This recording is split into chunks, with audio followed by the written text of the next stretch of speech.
जैसे जैसे चुनाव नज़दीक आता जा रहा है, अब तो दूसरे चरण के नामांकन भी शुरू हो गए हैं और इस बीच में बगावती सुर बहुत करीबियों के द्वारा जो उठने लगे हैं, उससे अलग अलग राजनीतिक दल और ख़ास करके राजनीतिक दल के जो संरक्षक हैं, जो संचालक हैं, उनकी मुश्किलें बढ़ने लगी हैं। जैसा कि आप सभी जान रहे हैं कि आरजेडी में तो बगावती सुर उठ ही रहे हैं। तेजस्वी यादव के विरुद्ध कई नेताओं ने जो उनके बहुत करीबी रहे हैं, उनके विरुद्ध ही ताल ठोक दिया है।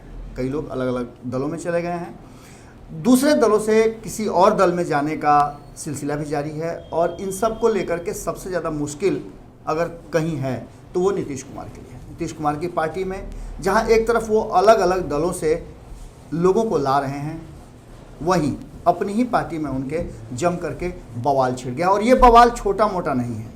इसे छोटा मोटा इसलिए नहीं कहेंगे कि जिस तरह से अब भारतीय जनता पार्टी और जदयू के बीच में खटास के बाद एक फिर से दोस्ती कायम करने की कोशिश की गई है, हम इसे कोशिश ही कहेंगे, क्योंकि जिस तरह से इतनी विलंब हुई, इतनी देर हुई। भारतीय जनता पार्टी को जब मौका मिला 2019 में, तो उसने बिना किसी देर किए हुए नीतीश कुमार की सारी शर्तों को मान लिया और अपने कई उम्मीदवारों को उसने बागी होने से भी बचा लिया। आपको याद होगा कि 2019 के चुनाव में कई ऐसे एमपी थे जिनके टिकट कट गए थे, 5 एमपी ऐसे थे जिनके टिकट कट गए थे, और ये सारे लोग कहीं ना कहीं बगावत करना चाहते थे। लेकिन भारतीय जनता पार्टी की जो अनुशासनिक समिति है, उसने इन पूरे मामलों पर विराम लगा दिया और नीतीश कुमार को मुश्किल से बचा लिया।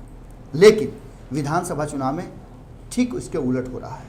या तो ये हुआ होगा भीतर खाने में, जो हम अंदाज़ा लगा पा रहे हैं कि नीतीश कुमार भारतीय जनता पार्टी की बातों को नहीं मान पा रहे हैं।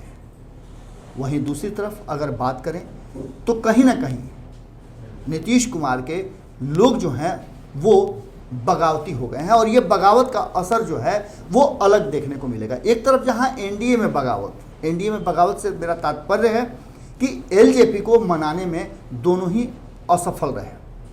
या हो सकता है जो बातें भीतर खाने में चल रही हैं और लगातार जिस पर चर्चाएं शुरू हो चुकी हैं कि कहीं ना कहीं एलजेपी को भारतीय जनता पार्टी का सह मिला है, जिसके कारण वो नीतीश कुमार के विरुद्ध खड़ी है। वहीं दूसरी तरफ नीतीश कुमार के जो लोग बगावती होते जा रहे हैं, उन्हें देखकर भी ऐसा लग रहा है कि कहीं ना कहीं ये प्लान तो नहीं है, अंत में ही सही, अंतिम समय में ही सही, पर नीतीश कुमार ने शायद ये समझ लिया था। हम एक सीट ऐसा है जिस पर आपकी चर्चा करें। हालांकि बहुत सारे ऐसे सीट हैं, बहुत सारे ऐसे विधानसभा क्षेत्र हैं जहां बगावत होंगे, और अंतिम जब नामांकन खत्म हो जाएगा तब आपको पूरी इसकी विस्तृत जानकारी मिलेगी, क्योंकि बहुत सारे लोग अपने पत्ते अभी नहीं खोल रहे हैं। भारतीय जनता पार्टी के कई ऐसे नेता हैं जो लगातार अलग अलग दलों में अपने आप को शामिल कर रहे हैं, जिसमें से कई नेता हैं। आपको हमने बताया था कि किस तरह से ये सारी चीज़ें सामने नजर आ रही है, और इन सब के बीच में जिस तरह से आपने देखा होगा कि ये पूरी की पूरी बातें साफ सामने नजर आ रही हैं, वैसे ही अब इस पूरे माहौल में एक बैकुंठपुर का ऐसा क्षेत्र है विधानसभा जो काफ़ी चर्चा में आने वाला है।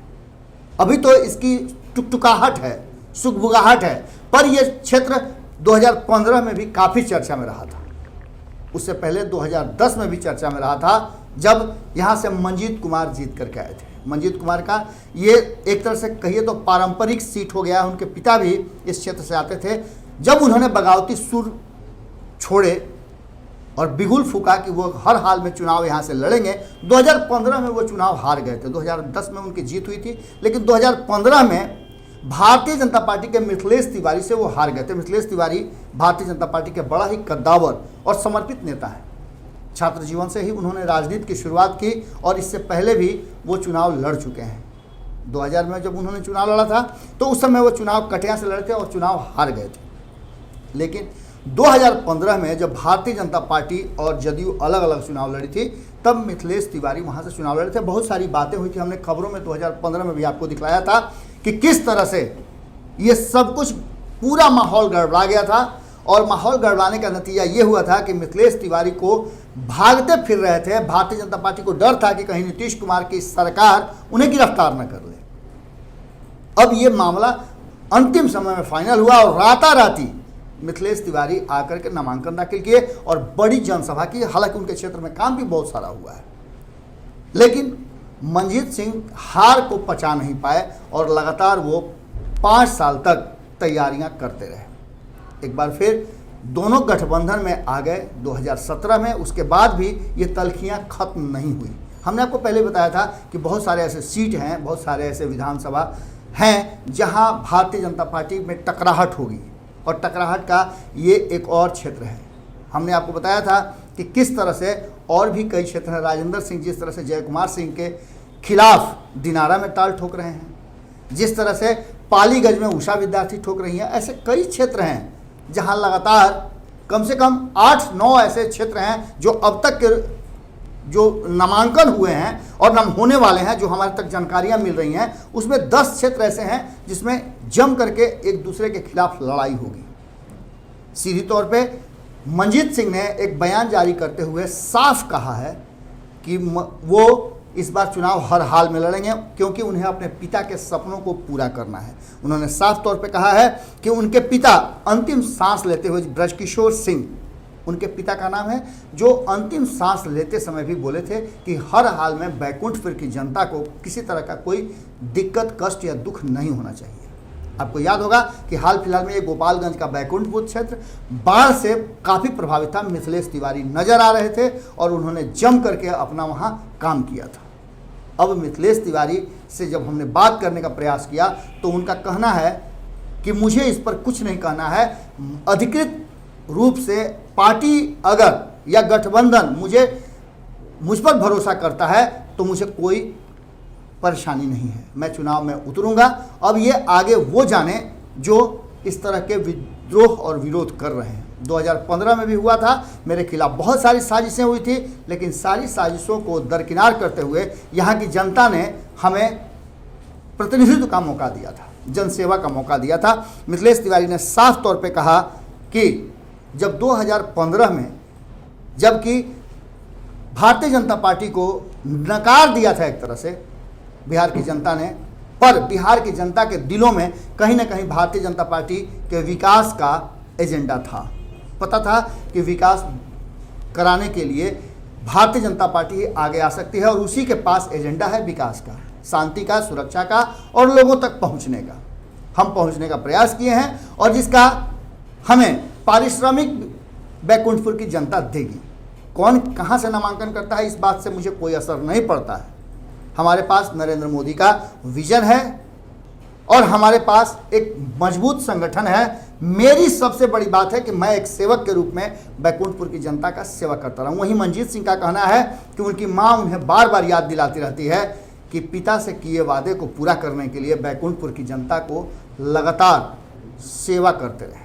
अब देखने वाली बात ये होगी कि उन्होंने साफ तौर पर कह दिया कि 16 अक्टूबर को वो नामांकन करेंगे। नीतीश कुमार के ये छत्रप, जो कि नीतीश कुमार के बहुत करीबी हुआ करते थे, मंजीत सिंह को कहा जाता था कि अब भले ही नीतीश कुमार के अगल बगल में जो भी हो, लेकिन मंजीत सिंह बहुत करीबी हुआ करते थे नीतीश कुमार के। 2015 में भी वो बहुत नज़दीक थे। मुझे और ख़ास करके भारत लाइव को ये देखने का मौका मिला था। हमारी टीम बैकुंठपुर भी गई थी 2015 में और उस सब को लेकर के हमने वहाँ के लड़ाई को, वहाँ के रण को बड़ी नज़दीक से देखा था। एक बार फिर से अगर ये बगावती सुर ऐसे ही बरकरार रहता है तो निश्चित रूप से लड़ाई बड़ी टफ होगी और भारतीय जनता पार्टी जदयू के बीच में जो एक खटास के बाद मित्रता हुई है, उसमें फिर से खटास आने की संभावनाएं बढ़ रही हैं। आपने देखा होगा कि कई ऐसे क्षेत्र हैं जहां लगातार भारतीय जनता पार्टी के या तो बागी लोग या फिर जदयू के अब बागी लोग जो जिस तरह से विरोध करना शुरू कर चुके हैं। इसमें डुमरांव का भी एक क्षेत्र है जिसमें ददन पहलवान पूरी मजबूती से टाल ठोकने के लिए तैयार है। अब देखना होगा कि किस तरह से ये सारा मामला सलटता है या फिर इस मामले पर क्या कुछ होता है वो तो वक्त बताएगा। पर ये ऐसा क्षेत्र है गोपालगंज के बैकुंठपुर का कि जो हमेशा चर्चा में रहा है। एक बार फिर 2020 के चुनाव में इसने गठबंधन पर ही सवाल खड़े कर दिए हैं और नीतीश कुमार के जो वन मैन आर्मी कही जाती है, जो कहा जाता है कि आंतरिक उसमें अनुशासन है, उस अनुशासन में कहीं ना कहीं सेंधमारी जरूर मंजीत सिंह करने जा रहे हैं और इसको लेकर के निश्चित रूप से भारतीय जनता पार्टी में भी तल्खी आएगी। देखते रहें भारत लाइव। हमारे खबरों का सिलसिला लगातार जारी रहता है। आप भारत लाइव को सब्सक्राइब कीजिए, शेयर कीजिए। नमस्कार। बढ़ाएं अपना कदम सक्सेस की ओर शिखर करियर इंस्टीट्यूट के साथ। शिखर करियर इंस्टीट्यूट पूर्वी भारत में एकमात्र कोचिंग संस्थान जो एक्सक्लूसिवली है मेडिकल एंट्रेंस एग्जाम के लिए।